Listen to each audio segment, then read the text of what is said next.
They say winter is hardest on the old, but I always thought I'd be safe. Safe in a warm house, safe around family, safe with the daughter I raised on my own after her father passed. My name is Margaret Turner. I am 79 years old, and last Christmas, I slept on a bench outside a gas station in New Jersey. I remember the wind that night. It didn't just sting my skin. It sank into my bones, the kind of cold that reminds you you're still alive, but barely. 3 nights before Christmas, my daughter called. I thought she was finally inviting me to stay with her. She has a nice house, 3 bedrooms, a fireplace, big tree by the window. She always loved Christmas. At least she used to. I picked up the phone and she said, "Mom, I need to talk to you about something." I smiled. "Of course, honey. What is it?" There was a pause, a long one. Then she said, "You're getting older, and things are changing. I have kids, responsibilities, a job. I can't keep taking care of you." I didn't understand at first. Taking care of me? I wasn't sick. I wasn't asking for anything. All I wanted was a few days with her and the grandkids. I told her that, and she sighed, like I had burdened her just by speaking. "Mom," she said, "you don't get it. You're becoming a fard." She stopped herself, but I knew what she was going to say. Fard. A word you never want to hear from your own child. She said she could give me money for a motel. But I didn't want her money. I wanted her time. I hung up. I told myself I would not cry. But I did, right there at the kitchen table next to the little plastic tree I got at the dollar store. My house was cold. I had sold the furnace 2 months before to pay the electric bill. You make choices when you're old. Do I stay warm, or do I keep the lights on? I had been living on instant soup and crackers. Still, I told myself I was lucky. At least I had a roof. Until I didn't. 2 days later, the landlord showed up. He said he was sorry, but he had to sell the place. Said the market was hot. I had 30 minutes to pack. It was snowing that morning. Not the pretty kind of snow, but the hard, wet kind that soaks through your shoes and makes you feel like you're dissolving. I wrapped myself in 3 coats, put on every pair of socks I owned, carried a bag of my things and walked. I did not know where I was going. I just knew I couldn't sit still. If I stopped, the cold would win. By nightfall, I found a gas station with a bench near the wall. The man inside gave me a small coffee. Said he couldn't let me stay, but I could sit a while. I thanked him. With everything in me, I watched cars come and go, people in coats and scarves, families laughing, holding bags of gifts. I wondered if any of them noticed me. Old woman, plastic bag, no home, just another ghost on the sidewalk. When the gas station closed, I stayed on the bench. I tucked my legs close, pulled my scarf over my mouth. I tried not to cry. The tears would freeze. I whispered a prayer. Not for salvation, just for the night to pass quickly. And as the wind howled and Christmas lights flickered on houses I could not enter, I thought about all the years I spent working double shifts, all the birthdays I made cakes from scratch, all the nights I rocked my daughter to sleep when she had fevers. I never asked for thanks, but I never imagined this. The silence, the cold, the loneliness. I closed my eyes and remembered warm things. A baby's breath, fresh pie on the window, my husband's laugh. They were all gone, and so was I, or at least the version of me that once mattered. But I wasn't ready to disappear. Not yet. They say the night is darkest before the dawn, but I swear that night, on Christmas Eve, felt like it would never end. The cold wasn't just outside me anymore. It was inside, like it had crawled into my chest and made a home there. I hadn't eaten since the morning before, just a cup of coffee from the kind man at the gas station. My fingers were stiff, my legs numb. I started to wonder if maybe this was it. Maybe I would just fade. I wasn't afraid, not really. I've lived a long life, but I wasn't ready.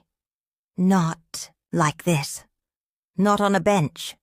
Not alone. Not forgotten. I looked up at the sky, no stars, just clouds, heavy, like my heart. A memory came to me. My daughter was 7. She had made me a card for Christmas. It said, "You are the best mommy in the whole world. I will always take care of you when you're old." I still have that card. It was in the bottom of my bag, somewhere under a worn sweater and a faded photo of her father. Funny how children promise the world until they grow into people who don't even call. I must have drifted off, because the next thing I remember was a voice. "Ma'am, are you okay?" I opened my eyes slowly.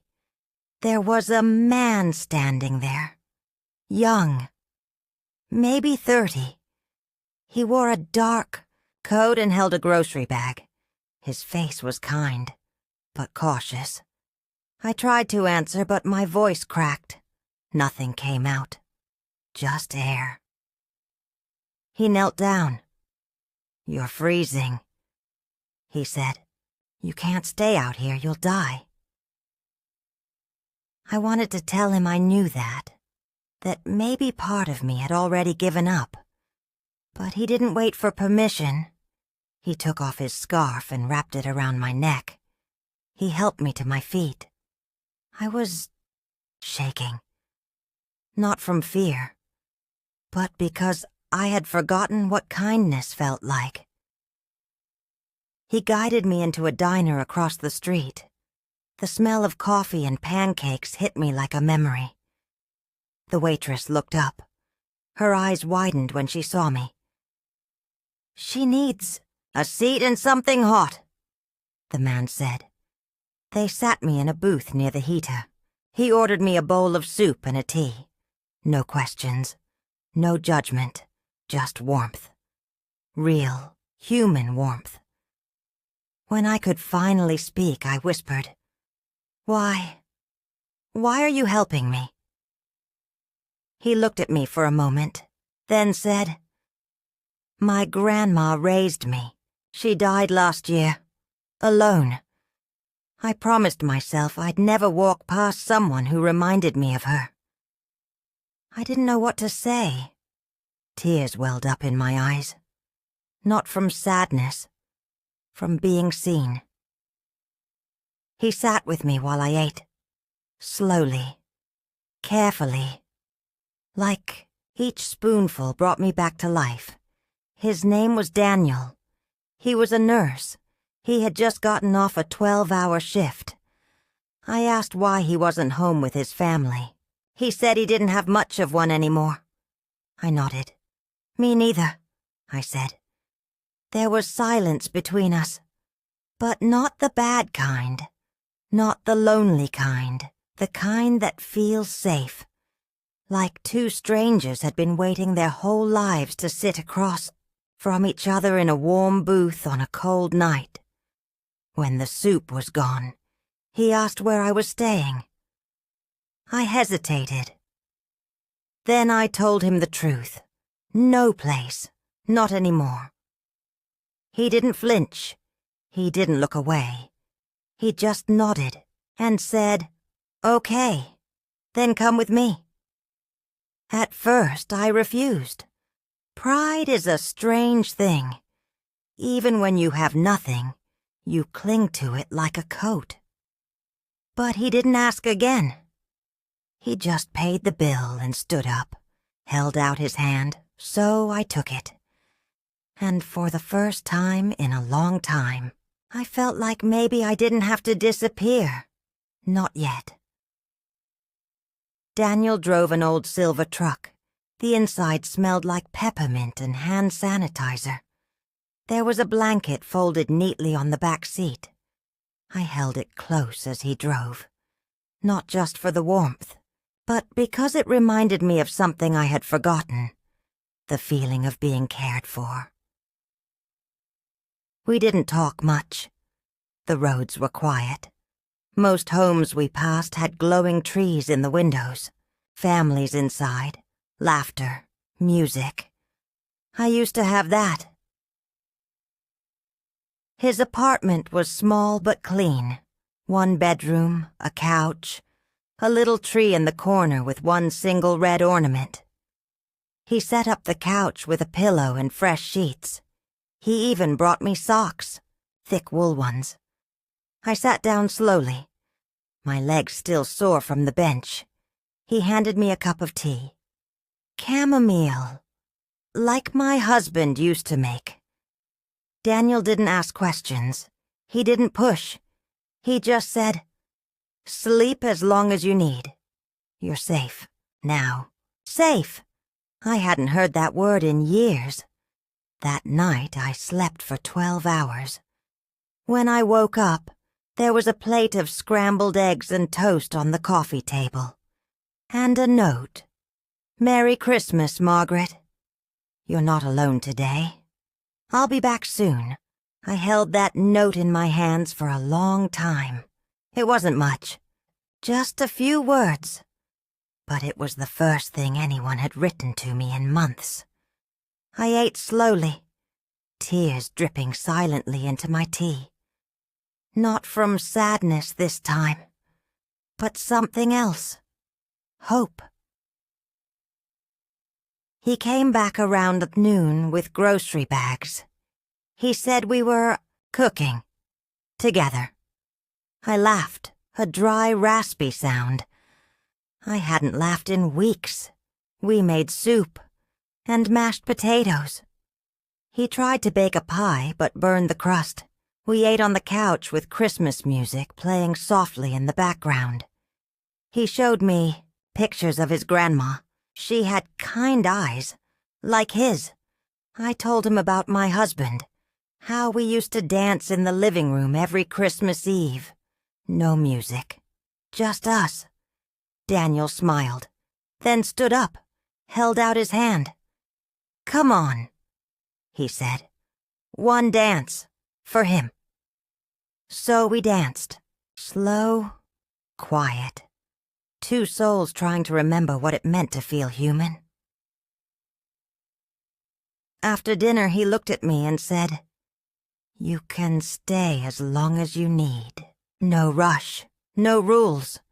I opened my mouth to refuse, to say I'd find a shelter soon, or figure something out. But I didn't. Instead, I said, "Thank you," and meant it. More than I had ever meant anything. The days passed. I began to heal, little by little. I started knitting again. Daniel brought me yarn from the dollar store. Bright colors, soft textures. I made him a scarf. He wore it every day like it was made of gold. Sometimes I sat by the window and watched the snow fall, but I was never cold again. One afternoon he came home with a flyer. "Senior Center is looking for volunteers," he said. "They need someone to teach crafts." I stared at it. My hands trembled.